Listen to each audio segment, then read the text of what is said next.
Hello, my name's Bonte, Richard Bonte, and this is Curmudgeonly Yours, a show on Society Bites Radio, part of the Radio Ear Network family, supplying social interaction for the mind and soul. The introductory and concluding music to this show is La Polonaise by Wieniawski, played by Max Bonte. I am your host and curmudgeon, where everything is what it seems. Nothing is what it seems. And what is not said is often of most interest.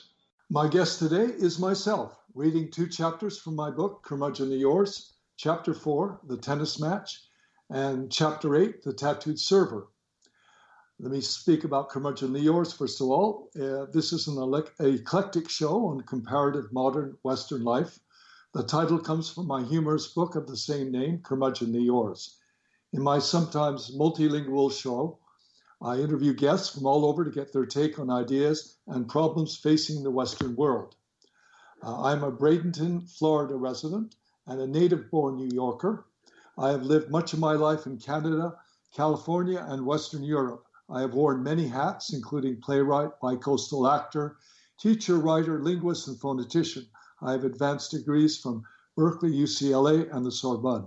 I have written or co-written 10 novels, including Curmudgeonly Yours, 2017, being given the Florida Authors and Publishers Association 2018 Silver Award for Humor, several short stories, plays, and screenplays. I write now, co-writing a new science fiction love story set in modern-day Florida.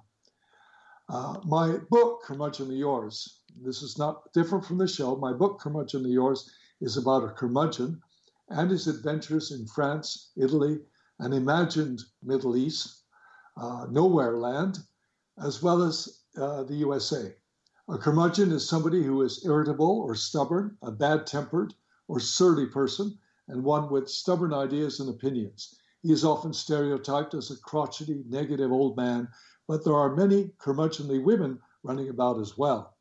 In the first reading, The Tennis Match, our curmudgeon, Mr. Lebet, visits the French Open Tennis Championships in Paris with his wife and young son.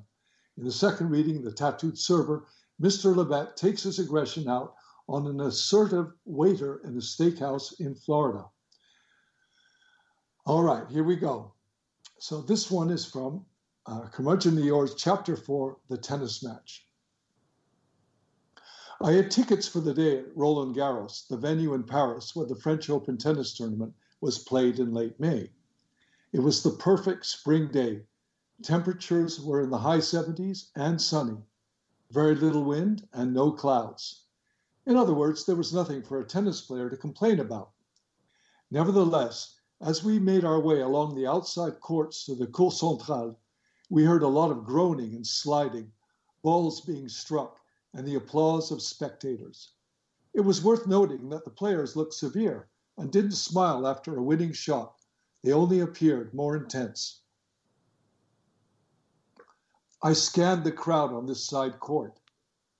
The narrow bleachers were packed, and people were leaning forward as a former number 1 player was having a meltdown. He slammed a ball into the dirt on his side of the court. It narrowly missed 2 spectators, ricocheting off the sidewall and out of bounds. "Warning!" shouted the referee. "Disgraceful!" I barked in an even louder voice. A number of people turned to look at me as I yelled out in French, "Give that idiot a severe warning, referee, and deduct a point, a game, whatever. Why should we pay our good money to watch children throw tantrums?" My wife pulled my arm sharply, and Maurice hissed, "Dad!" The player, some bunyak from Slovenia, threw up his arms in displeasure and gave me the finger. This enraged me, so I charged the court, but a security guard restrained me. "Did you see what that guy did to me? I hope he loses," I screeched. "Get out of here, monsieur, and if we see you on this particular court for the duration of this match, we will throw you out. One more incident like this anywhere on the grounds, and we will eject you and your family, forcibly." My wife was furious with me, and we walked along in silence to the main stadium. All Maurice could say was, geez, Dad, what are you doing?" We strode into the Cour Centrale, also known as Philippe Chatrier Stadium, up a small set of steps onto the court's lower bleachers. The stadium was packed. Flags from countries all over the world adorned the sidewalls. During the rallies, one could only hear the thud of the ball and the players breathing, but in between points, the applause was thunderous. Our perfect seats were in the center of the third row, up from center court, almost on the clay. We had to make people get up to allow us just to sit down. A tall, dark player from Australia, a Dick something, I don't remember his Greek last name, was about to serve. He was 6'8" and stooped. 2 large diamond earrings shone forth from his swarthy Mediterranean skin. His scalp was completely shaved, save for a thick, dark Iroquois patch of what looked like curly pubic hair down the center. He had the nerve to glare at us, but waited as we took our seats. The hostess had allowed us in during the 2-minute break in play, but we couldn't reach our seats in time, and this tennis player was not happy. For a few games, the play was sublime, and the Australian Greek guy was running the other player all over the court, smacking winners into the corners and serving aces at will. The other guy, a Chinaman called Shi Ding Ding, could do nothing. But suddenly, everything changed when my wife sneezed 10 times in succession. This was not her fault. She didn't suffer from allergies, but every once in a while she had to sneeze, and usually 10 times in a row. The Aussie Greek guy served a double fault. He glared back at her as if it were her doing. He prepared to serve again. My wife sneezed. Another double. He slammed the ball on his side of the court for his next first serve, and that was obviously called a fault. Then, imitating a beginner, he babied a second serve into the diagonal box that his opponent slammed down his throat. The games went on like this in succession, with the Aussie Greek playing less and less well, and the Chinaman from Beijing playing much better. It soon became apparent that this Dick fellow was not even trying to win. He was tanking. He hit shots between his legs when a perfectly good drive would do. He would give an easy ball to his opponent in the middle of the court so the Chinaman would smack it into the open court for an easy winner. Then he stopped running for some shots altogether, or hit balls between his legs. The crowd began to whistle and boo. This guy's behavior was clearly in poor taste, and his lack of effort was disgraceful. He was now down 5-love in the second set, after having won the first set earlier with comparative ease. He had tanked the last 5 games and looked like he was about to lose the set on purpose. "Hey, Dick, you can do better than that," I yelled just as silence had overtaken the court. Dick froze. As I was so close to him, only 3 rows up behind the box seats, Dick turned around and slammed a ball in my direction. I ducked but caught the ball anyway. Otherwise, it would have hit the woman behind me. "Asshole," I yelled back. "You could have hit this woman." "Well, why don't you shut your gob and mind your own fucking business, you cunt? If you know so much, come down here and show me how to play." People had brought out their cell phones and were aiming them at me. Others had theirs pointed at Dick. My wife instinctively grabbed my shirt from behind and tried to make me sit down. Maurice looked up at me in fear. He knew what I was capable of. "Dad?" "Don't mind if I do, Dick, you cocksucker," I barked out at Dick the prick. I jumped over an empty seat in front and scrambled down. Then I jumped over the court barrier and found myself on court central in front of the imposing Dick the Greek Aussie. At 6 feet, I was David to his 6'8" Goliath. Out of the corner of my eye, I saw security people approaching. "At least I'll try, which is more than you can do, Dick the prick," I yelled out for all to hear. This really unnerved him because he came charging at me like a bull and waving his racket. "Put down your racket and lend it to me, you coward." He threw his racket at my head. I ducked, whereupon he tried to steamroll me. When he got close, I swerved to the left and slammed his solar plexus with another Mawashi Geri.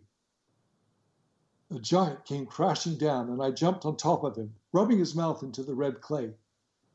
"Shut up, you miserable wog, and play tennis. I don't give a shit whether you win or lose, but I want you to show us a good game so my son can learn from watching you play." I was shouting this at the top of my voice. Security guards, 2 beefy white guys this time, had pulled me off him and handcuffed me. 2 others were asking Dick if he was all right. Who cares if he's all right? You're a tanker, Dick. You should be in handcuffs the way you let down all your patrons here. Your fans, your supporters, you let us all down. You're a crapper. With that, the crowd began to cheer me and boo him. I was about to exit the sidelines in handcuffs, accompanied by the 2 white gorillas, when Dick bawled, "Let him go!" The guard stopped and looked at him stupidly. Dick ran over and separated me from the guards. "Take the handcuffs off him and let him go. How do you say fucking handcuffs in French?" he called out. Someone yelled out, "Putain de menottes!" So he shouted again, "Take the fucking putain de menottes off him and let him go." The guards looked confused, but did as they were told. Dick ran across to his opponent and whispered that he was stopping. He excused himself and shook his hand. Then he apologized to the referee and shook his hand too. Finally, his face covered in red clay, he came back to me, took my hand, and put his arm around me. "You're all right, you know, that, you wanker." All right, and the next sequence is from chapter 8, and it is called, I'm just finding it here, excuse me, The Tattooed Server. Okay, this selection is from Curmudgeonly Yours, chapter 8, The Tattooed Server. Having tired of France, I moved the whole family back to Florida, where we had lived off and on for 3 years during the mid-2000s.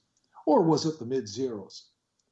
Florida was prole when we had left it back in 2008, but now it was something else.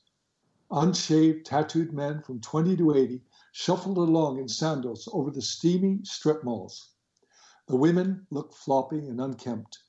On both men and women, tattoos were de rigueur.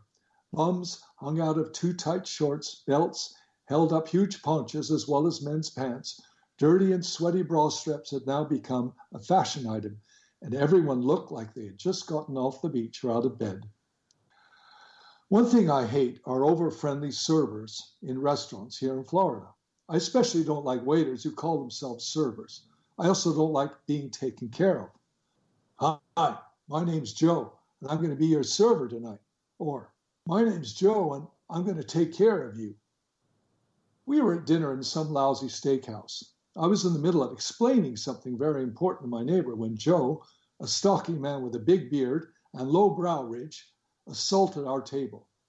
I guess from his point of view, we were occupying prime real estate in the middle of his dinner hour, and his job was to get us in and out as fast as possible, all for a fat fee. And all of this, of course, in the guise of being, quote, friendly, and therefore likable. Because, he figured, if he were likable, he would receive tips, huge tips. The new tip in 2017 is no longer 15%, an ungodly tip in its day, but 18%. And why not 20 or 30%? Just round it up so one can take 10% off the bill. Double it or triple it and give it to the jackass server Joe. "How you guys doing tonight? Doing good?" I don't like being addressed by you guys and asked how I'm doing. I don't like to do good anyway. I like to do well, doing no good. I know Joe wants to be liked because being liked means making money. "Where are you guys from?" he says, omitting the verb. Not that it's any of his business. I guess my business would be to ask him about the horrible tattoo on his arm. It's a picture of a serpent about to swallow a mouse. Puts you off the meal you're about